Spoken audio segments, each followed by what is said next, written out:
Hi, I'm Mike, and today I'm going to drain my water heater. Hey, if this is your first time here, don't forget to hit the subscribe button below so you don't miss anything.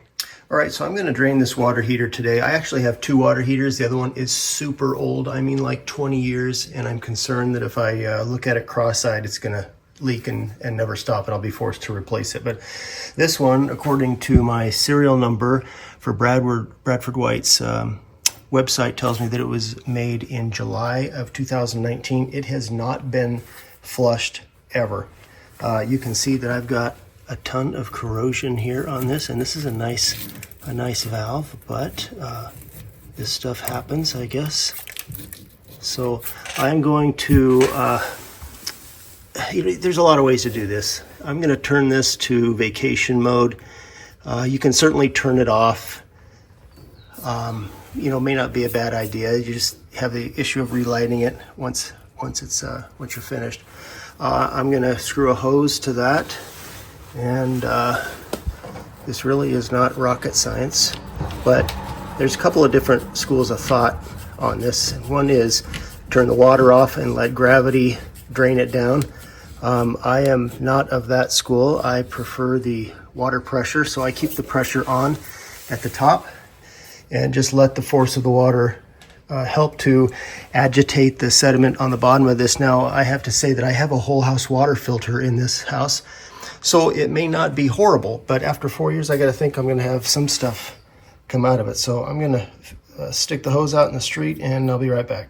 All right, so I've got like a 100-foot hose here, and it's coiled up, and it's out in the street, but it may take a while for it to start. Anyway, you can see this slot here is perpendicular. That means it's off. I'm going to turn it so that it's parallel. And there it goes. So we're going to let that run and see if any junk comes out of it, and that's pretty much all you need to do. I'm going to head out to the street now and see what we got. Okay, so 100 feet full of hose, and it's coming out. It should be fairly hot. It's warm, but not hot. So yeah, you can, to see if you're, getting stuff out, you can get a bucket and either tie a rag around the end of the hose, and then for the big reveal, unwrap it at the end.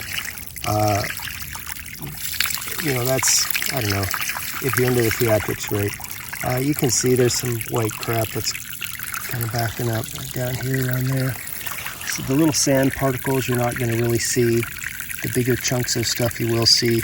I'm going to let this drain for probably 15 minutes or so, and that's probably all I'm going to do. All right, I'm going to turn this off now.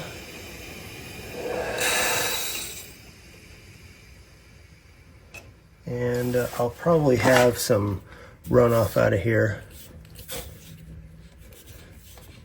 And I sure didn't want to move all this heavy tile.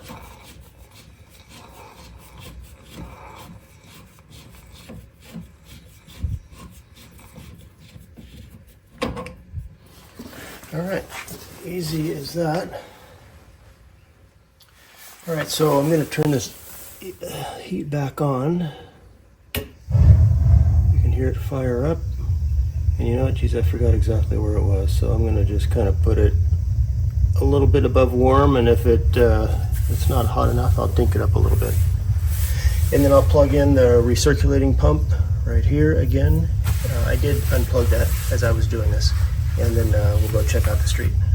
So there really is just a tiny bit of sediment, this white stuff that came out.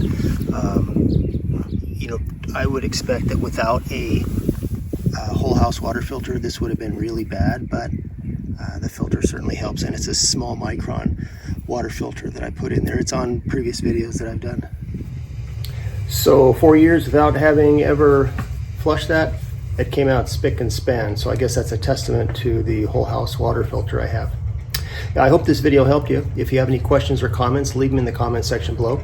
If you're interested in our franchise opportunity, I'll leave a link for that in the comment section below.